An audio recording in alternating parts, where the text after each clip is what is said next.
Hey yogis!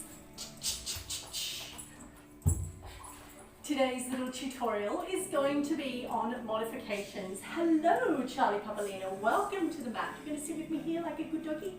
I love you. Yes I do, I love you. My little yoga pup.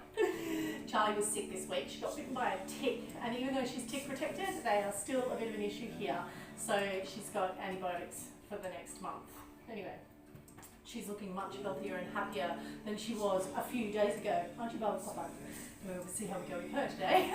She's often not known, she just wants some love.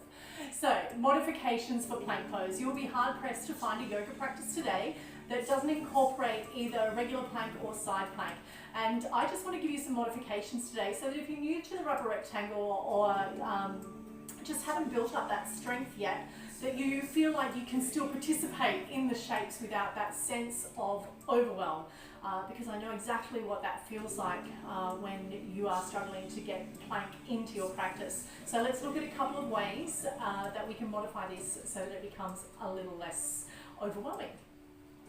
So, first point of call is our regular plank pose, and I'm going to come to that from tabletop. So, the fact that we're in tabletop here is a really good indication of where we're going to go with this shape.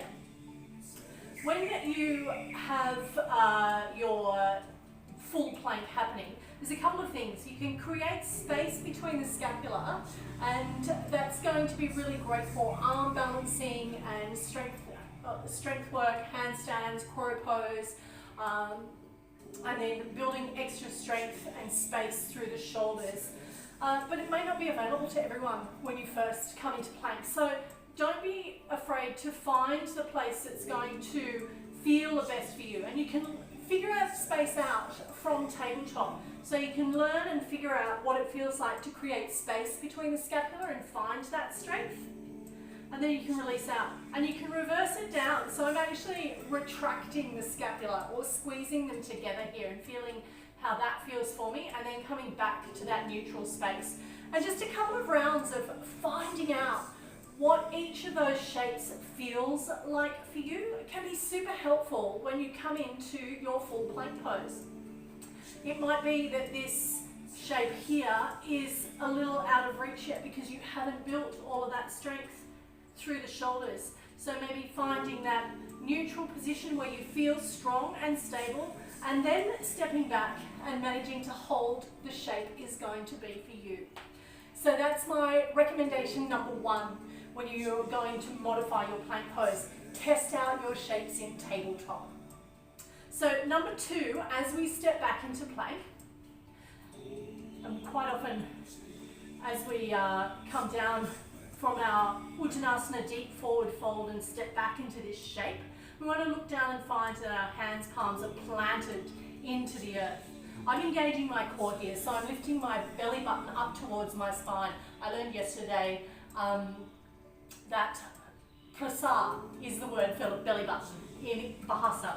So I'm pulling my prasar up to my spine and I'm leaning forward into my hands and trying to get light on my feet.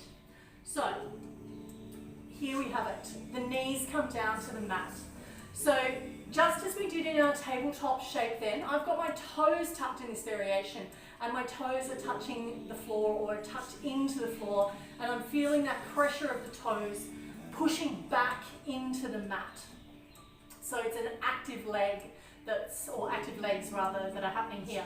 So again, in this shape, my belly is drawing in towards the spine.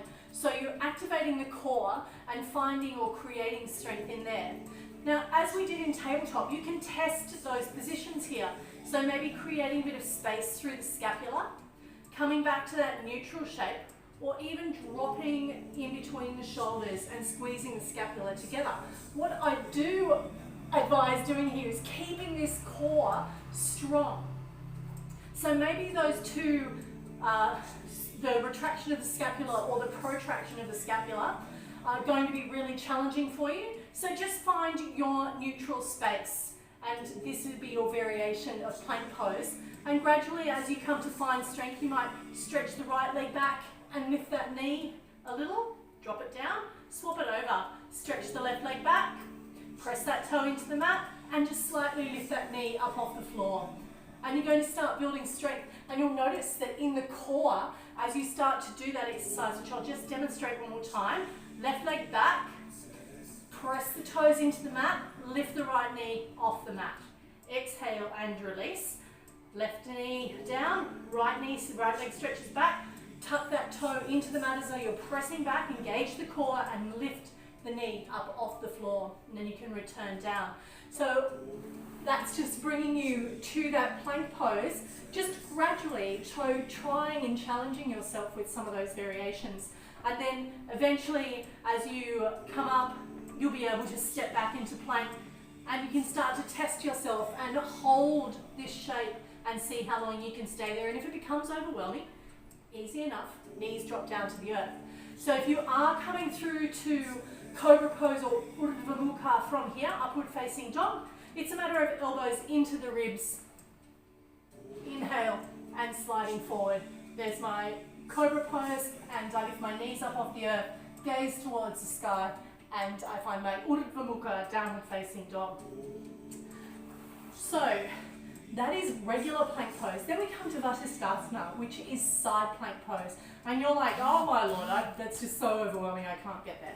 So I just want to give you a little tip so that you can move into side plank and participate in that aspect of the class, again without feeling that overwhelmed. And it all comes down to the knees. So usually we come to our Vasisthasana from our plank pose. So if you are testing the waters here with your plank, all you're going to do is lift the feet, roll onto that right knee, and lift the left hand. So I've still got my core activated, I'm still pressing and lifting the hips up towards the sky, and my right hand, the joints are stacked, so I can create lovely space between my scapula, and you'll see that when we turn to do it on the left. So coming back down, left hand plants, I roll back onto both of my knees and tuck my toes, and then we can go over to the other side, lifting, rolling, my joints are stacked, open up, and I'm going to create space between the scapula, and that's my shoulder blades just here. So if you're sinking into the shoulder, you want to lift up out of that shoulder, and maybe you just have a hand on the waist. That reach up to the sky might just be a little bit too much. So find your space here, and then when you start to build strength, you can reach up and away. Exhale and come back. Again, if you want to build a little bit more and test the waters here, you can come through to your side plank, rolling over to the right. Your arm is already up, and then you might take one leg out to the side. You can roll it over, go back in the other direction, and that way you're testing the balance here. Taking the right leg out to the side this time, rolling back through to the center. Now, if you want to challenge this a little bit further,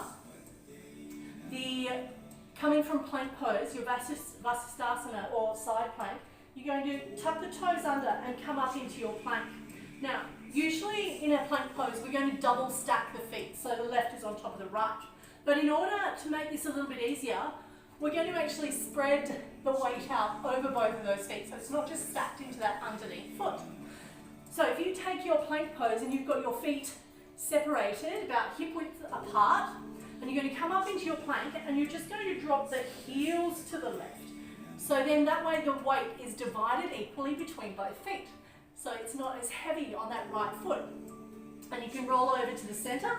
My feet come back through that shoulder width apart or hip width apart, rolling over to the left, and both feet are on the floor. I'm spacing or sharing the weight between both of my feet there. So I'm going to, trickily enough, and try not to fall over while I do this on the tiles, roll into side plank for you so you can see my feet from here. So I'm hip width apart, I'm just rolling and coming into that side, still lifting up through that hip, still pressing my right hand into the earth. I'm going to roll over to the other side and lift here. So those are some plank variations to help you along the way in your practice. If you're doing forearm plank, exactly the same theory applies. You can still drop the knees.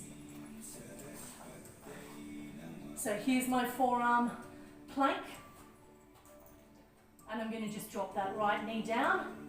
I'm still activating the core. I'm still pressing through the forearms into the earth and building strength.